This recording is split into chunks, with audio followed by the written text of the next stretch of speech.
తాకట్లో ఉన్న మీ బంగారాన్ని విడిపించి ఆ రోజు ఆన్లైన్ రేటుకి కొంటాం. Sharma gold company. నమస్కారం, మీరు చూస్తుంది సుమన్ టీవీ. నా పేరు కీర్తి. నాతో పాటు ప్రముఖ ఆస్ట్రాలజర్ బ్రహ్మశ్రీ సుభాష్ శర్మ గురుగారు ఉన్నారు. నమస్తే గురుగారు. శ్రీమాత్రే నమః. శ్రీమాత్రే నమః. గురుగారు, గతంలో మనం వీడియోలోనే మీరు చెప్పున్నారు, ఇలా టెర్రరిస్ట్ అటాక్లు కానివ్వండి, యుద్ధ వాతావరణం కానివ్వండి, కరోనా లాంటి వ్యాధి రాదు, కానీ ఇలాంటి డిస్టర్బెన్సెస్ మాత్రం తప్పకుండా మన దేశంలో రానుండొచ్చు ఆ షష్టగ్రహ కూటమి వల్ల అని అన్నారు. అనుకున్నట్టుగానే జరుగుతుంది. సో రాబోయే కాలంలో ఇంకా ఎలా ఉండబోతుంది అంటారు? ఇది నిజంగానే పాకిస్తాన్ ఇండియా మధ్య ఇప్పుడు మనం వీడియో చేస్తున్న సమయానికి యుద్ధం జరుగుతుంది, జరగాల్సిందే అన్న వాతావరణమే కనిపిస్తుంది. తప్పకుండా తెలియజేస్తాను. ముందుగా ప్రేక్షకులందరికీ శ్రీమాత్రే నమః, శ్రీ గురుభ్యో నమః. జ్ఞానినాంనపి చేతాంసి దేవి భగవతి హిసా బలాయ కృష్ణమోహాయ మహామాయ ప్రయశ్చతి. అంటే గతంలో షష్టగ్రహ కూటమి ప్రభావం వల్ల శని ఎప్పుడైతే ఒక రాశి నుంచి ఇంకో రాశిలోకి ప్రవేశం చేయడం జరుగుతుందో అప్పుడు తప్పకుండా దేశమునందు, ప్రపంచమునందు లేదా రాష్ట్రమునందు తప్పకుండా యుద్ధ వాతావరణం మొదలయ్యేటటువంటి సిచ్యువేషన్లు తప్పకుండా జరుగుతాయి. అది ఇప్పుడే కాదు, ఎప్పుడైనా సరే. అందులోనూ మీనరాశిలో సంభవించడం జరిగింది. మీనరాశి అంటే జలతత్వం కలిగినటువంటి రాశి కావున ఆ జలతత్వంలో ఉన్నటువంటి కాశ్మీర్ అంటే చల్లని ప్రదేశం, అక్కడ హిమాలయాలు, మంచు పర్వతాలు ఎక్కువగా ఉన్నటువంటి ప్రదేశం. అందుకే నీటితో కూడుకున్నటువంటి ప్రదేశాలు ఎక్కడైతే ఉంటాయో అక్కడ తప్పకుండా యుద్ధ వాతావరణాలు మొదలవుతాయి.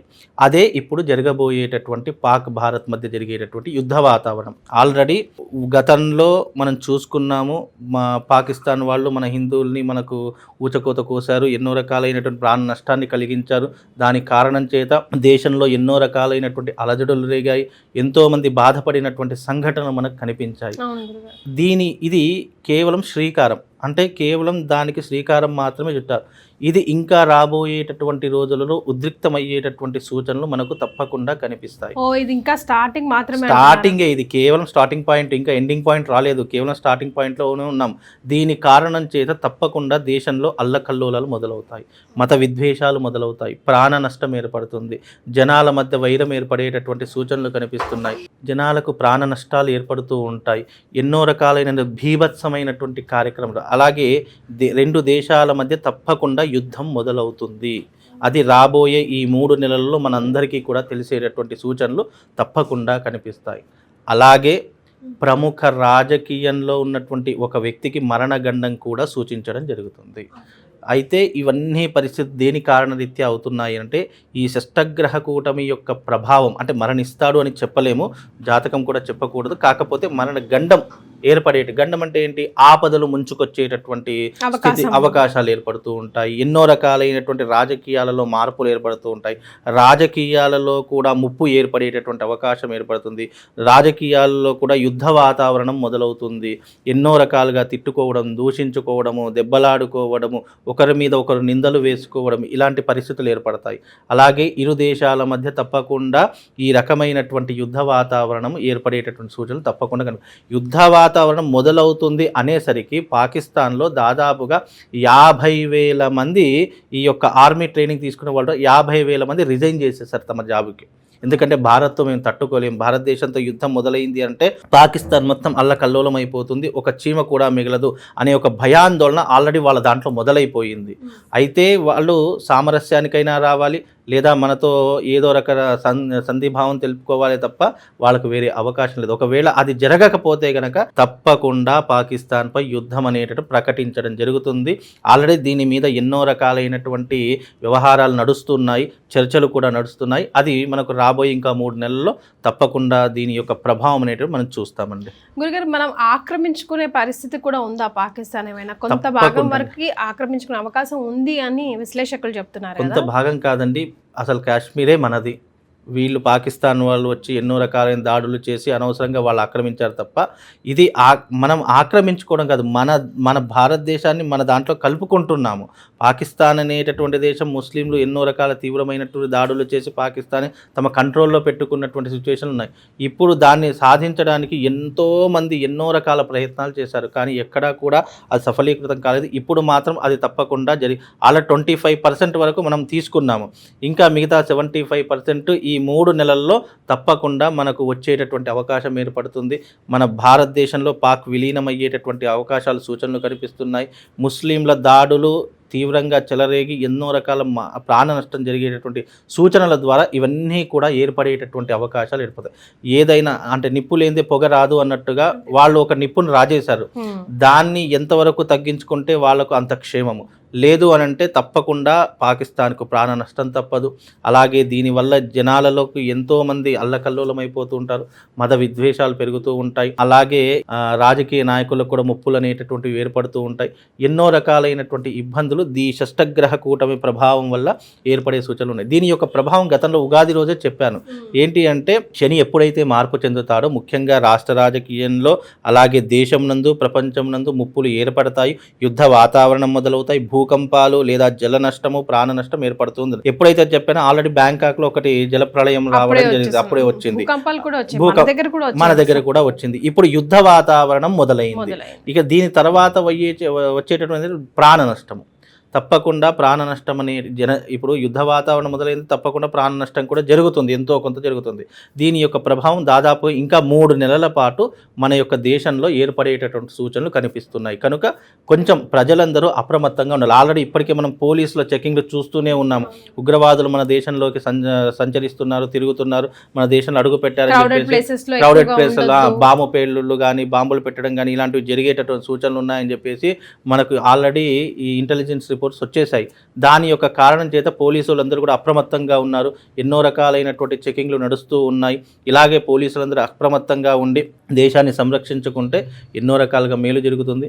మనము మన భారతదేశం సుభిక్షంగా ఉండాలని ఆ అమ్మవారిని కోరుకుంటూ ఇలాంటి యుద్ధాలు ఇలాంటి ప్రాణ నష్టం జరగకూడదని కోరుకుంటున్నాను. రైట్ గురుగారు, అంటే షష్టగ్రహ కూటమి వల్ల ఇవి జరుగుతాయి అని మనం చెప్పాము. జస్ట్ ఒక అలర్ట్ మెసేజ్ కోసమే, ఎవరిని భయపెట్టడానికి ఎప్పుడూ కూడా భయపెట్టడానికి సూచనలు ఇప్పుడు ఏవైనా కానీ ఇప్పుడు సూచించిన తర్వాత అవి జరిగిన తర్వాత మనం అబ్బా ఈ ఇప్పుడు బ్యాంకాక్లో ఎప్పుడో భూకంపం వస్తుంది మనం ఉగాది రోజు చెప్పాం, అంటే జరగక ముందే చెప్పాము, అలాగే వచ్చింది కదా. ఇప్పుడు అలాగే యుద్ధ వాతావరణం మొదలవుతుంది అని చెప్పాము. ఆల్రెడీ మొదలయ్యేటటువంటి సూచనలు మనకు ఆల్రెడీ కనిపిస్తూ ఉన్నాయి. అలాగే రాజకీయాల్లో పెనుమార్పులు కనిపిస్తాయని గతంలో చెప్పాము. అలాగే ఎన్నో రకాలైనటువంటి అవాంతరాలు ఏర్పడుతున్నాయి రాష్ట్ర రాజకీయంలో. ఇలా ఒకటి కాదు రెండు కాదు ఒకటి జరుగుతుంటూ వస్తుంది. అది కాలక్రమంలో ఒక సూచన లాగా చెప్పడమే జరుగుతుంది తప్ప అవి దాని టైం పీరియడ్ దాని డేట్ పీరియడ్ ఎప్పుడు కూడా చెప్పలేము. కాకపోతే అకార్డింగ్ ఆస్ట్రాలజీ షష్టగ్రహ కూటమి యొక్క ప్రభావము ఇంకా రాబోయే 3 నెలలు ఉంటుంది. ఈ 3 నెలలలో తప్పకుండా యుద్ధ వాతావరణం మొదలవుతుంది. అది ఎంతవరకు తీసుకెళ్తుందా లేదా అక్కడికే స్టాప్ అయిపోతుందా అనేటటువంటిది ఈ 3 నెలల్లో తెలుస్తుంది తప్ప ఇది భయపెట్టడానికో లేదా ఎవరికో ఏదో ఇబ్బంది పెట్టడానికో కాదు. ఇది కేవలం సూచనాప్రాయంగా ప్రజలందరూ అప్రమత్తంగా ఉండాలి. కొత్త వాళ్ళతో సాన్నిహిత్యం తగ్గించుకోవాలి. ఇప్పుడు కొత్త వాళ్ళ పరిచయాల ద్వారా ఏమవుతుంది, మంచివాడ చెడ్డవాడ తెలియట్లేదు, ఏ మనసులో ఏ దురుద్దేశం పెట్టుకొని వచ్చాడో తెలియట్లేదు. అలాంటి వారితో జాగ్రత్తగా ఉండాలి. అలాగే మనం బయటకు వెళ్ళేటప్పుడు కానీ వచ్చేటప్పుడు కానీ కాస్త జాగ్రత్త తీసుకోవాలి. ఉండాలి. ఇప్పుడు దేశం అంటే అందరూ అలర్ట్ గా ఉంటేనే దేశం సుభిక్షంగా ఉంటుంది.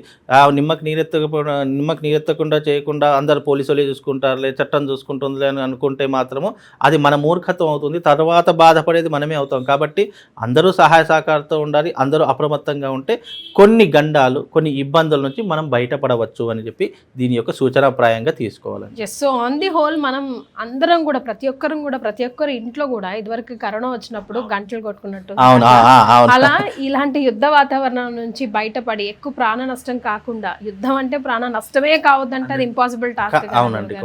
సో ఎక్కువ కాకుండా ఎవరికి కూడా ఇబ్బంది కలగకుండా ఉండడానికి మనం ఏదైనా ఆరాధన చేస్తే గానీ లేదంటే ఏదైనా రెమెడీస్ చేస్తూ ఉంటే బాగుంటుంది. ఇప్పుడు అందులో సీజన్ అంతా ప్రయాణం సీజన్ కదా గురుగారు, సమ్మర్ వెకేషన్ కదా, అందరు ఎక్కడికైనా వెళ్ళాలంటేనే భయపడుతున్నారు మొన్న జరిగిన దెబ్బకి. సో మనం ఏమైనా చేసుకోవచ్చు అంటారు ఇంట్లో నుంచి బయలుదేరే ముందు ఏదైనా రెమెడీ ఫాలో అయ్యి బయలుదేరితే అట్లీస్ట్ తిరిగి ఇంటికి క్షేమంగా వస్తాము అన్నట్టు? తప్పకుండా బగళాముఖి అమ్మవారి యొక్క ఆరాధన చాలా విశేషమైనటువంటిది. ఇది శత్రుస్తంభన కలిగించేటటువంటి సాధన. అమ్మవారి యొక్క మంత్రాన్ని కానీ లేదా అమ్మవారి యొక్క ఉపాసన కానీ లేదా అమ్మవారి యొక్క ఆరాధన కానీ చేసుకోవచ్చు. లేదు అని అంటే గనక అమ్మవారికి సంబంధించినటువంటి ఒక మంత్రం చెప్తాను. అది శ్యామల అమ్మవారికి, బగళాముఖి ఉద్రిక్తమైనటువంటి తల్లి, అందుకే శ్యామల అమ్మవారి యొక్క మంత్రం చెప్తాను. మాతా మరక తస్యామ మాతంగి మదశాలిని కుర్యాత్ కటాక్షం కళ్యాణి కదంబ వనవాసిని అనేటటువంటి మంత్రాన్ని చదువుకోవడం ద్వారా ఆ తల్లి యొక్క కటాక్షం మన మీద ఉంటుంది. కుర్యాత్ కళ్యాణం కటాక్షి అంటే ఆ తల్లి యొక్క కటాక్షం పొందడానికి ఈ మంత్రం ఉపయోగపడుతుంది. కనుక దీన్ని ఉచ్చరించడం ద్వారా కొంతవరకు ఉపశమనం కలిగి మనకు ఒక రక్షణ కవచం ఏర్పడుతుంది. నెగిటివ్ ఇంపాక్ట్స్ కానివ్వండి, చెడు సంఘటనలు కానీ మన మీద రాకుండా కొంతవరకు ఉపశమనం కలిగి మనకు రక్షణగా కలుగుతుందమ్మా. రైట్. సో ప్రతి ఒక్కరు కూడా గురుగారు చెప్పిన మంత్రాన్ని డిస్క్రిప్షన్లో కూడా పెట్టిస్తానండి, చూసి ఫాలో అవుతే ప్రతి ఒక్కరు చేంజ్ ఎక్కడి నుంచో వచ్చేది, చేంజ్ మన నుంచి రావాలి. కాబట్టి మనమందరం ఒక సురక్షంగా ఉండడానికి కవచంలాగా యూజ్ అవుతుంది అంటున్నారు. కాబట్టి ప్రస్తుతం ఉన్న కెలామిటీస్ నుంచి బయటపడాలి మనం అందరం అని మనస్ఫూర్తిగా కోరుకుంటుంది సుమన్ టీవీ. చాలా సంతోషం గురుగారు.